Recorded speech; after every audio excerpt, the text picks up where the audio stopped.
पुण्यात्माओं, यह वीडियो देखने से पहले संगत को एक बात जान लेना बहुत जरूरी है कि सतसेवकों का सतलोक आश्रम मैनेजमेंट के मुखिया महेंद्र से लेकर जितने भी कोऑर्डिनेटर, नामदान संचालक या अन्य वे सभी व्यक्ति जो चाहे पूज्य सतगुरु रामपाल जी महाराज जी के परिवार वाले हों या रिश्तेदार, उन सभी के प्रति हमारे मन में किसी भी तरह का राग, द्वेष या ईर्ष्या नहीं है। हम उन्हें अपना भाई बहन मानते हैं और अंत तक मानते रहेंगे, चाहे वे सतसेवकों पर कितने भी जुल्म क्यों ना करें। लेकिन सतगुरुदेव जी के इस सत भक्ति मार्ग में यदि उनके भाई बंधु, बेटा बेटी, पत्नी या रिश्तेदारों के द्वारा मनमुखी होकर या अपने स्वार्थों के लिए किसी भी तरह की झूठ या गंदगी फैलाने की कोशिश की जाएगी तो ज्ञान आधार से उन्हें हरगिज नहीं बख्शा जाएगा और संगत के सामने उनके इस ड्रामे व पाखंड की सरेआम खाल उतारी जाएगी। क्योंकि संत रामपाल जी महाराज और उनका तत्व ज्ञान कोई जमीन का टुकड़ा नहीं है जो धोखेबाज, गालीबाज और लठबाज सतलोक आश्रम मैनेजमेंट व उनके कलयुगी परिवार वालों ने अपने नाम रजिस्ट्री करवा रखी है।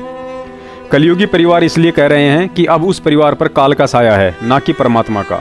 क्योंकि संत रामपाल जी महाराज उस संपत्ति व परिवार को 1997 से पहले ही उनका मनवश आचरण व स्वभाव देखकर त्याग चुके हैं। आज मर्यादा में रहकर भक्ति करने वाली संगत के अलावा ना ही तो उनका कोई अपना बेटा बेटी है, ना ही भाई बंधु और ना ही पत्नी। और यदि अनजाने में मंद बुद्धि के चलते कोई भगत आज भी यह कहता है कि अंजू मंजू गुरुजी की बेटी हैं, मनोज और वीरेंद्र गुरुजी के लड़के हैं, अनारो माई उनकी पत्नी और महेंद्र जैसा नालायक व्यक्ति परमात्मा का भाई है, तो उस भगत के समान कोई तत्वज्ञानहीन दूसरा नहीं है। प्रमाण के लिए गुरुजी की यह 40 सेकंड की एक ऑडियो है जिसमें उन्होंने स्पष्ट कहा है कि इस दास के 4 संतान, 2 लड़के और 2 लड़कियां थी। पुण्यात्माओं, संत केवल इशारा करते हैं, अतः सतगुरु के शब्दों पर ध्यान दीजिए। उन्होंने कहा है कि 4 संतान, 2 लड़के और 2 लड़कियां थी, ना कि हैं। और साथ ही यह भी कहा है कि दास उनके नेचर और स्वभाव से अच्छे से परिचित है कि वे मेरी कितनी खातिरदारी और क्या करते। लेकिन अब इस दास के लाखों बेटा बेटी हो चुके हैं। सुनिए परमात्मा का यह सत्संग। इस दास के 4 संतान, 2 लड़के 2 लड़की थी। यदि ये दास उन्हीं नॉलेज पर रह जाता, अब मुझे पता है मेरी कितनी की खातिरदारी करो, खूब पता है मुझे वह क्या नेचर है उनका, कैसा उनका स्वभाव, क्या करते। और परमात्मा के चरणों में आया हूं, मेरे लाखों चेले बेटा बेटी हो गए। अब एक को कहता हूं जल लाना, 10 खड़े हो जाते हैं।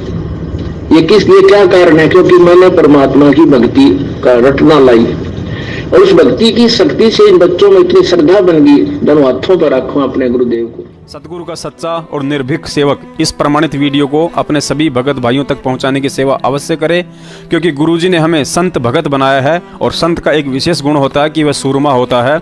गुरुजी कहते हैं संत, सिंह और सूरमा ये तीनों केवल आगे ही बढ़ते हैं, ना कि भेड़ बकरियों की तरह नीची गर्दन करके चलते रहते हैं, चाहे आगे कुआं ही क्यों ना हो।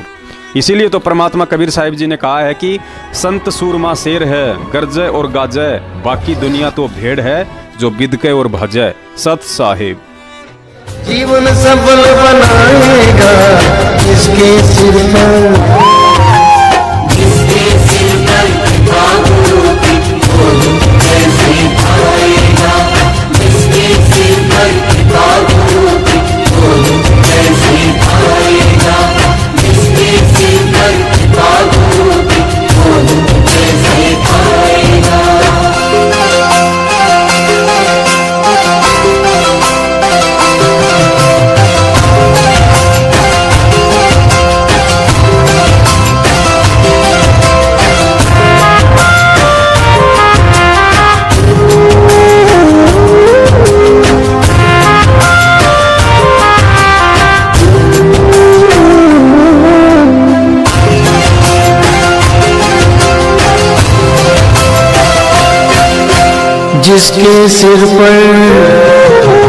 जिसके सिर पर कृपा गुरु की, वो दुख कैसे आएगा।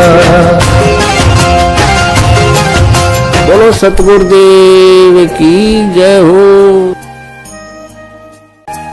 बोलो सतगुरुदेव की जय हो।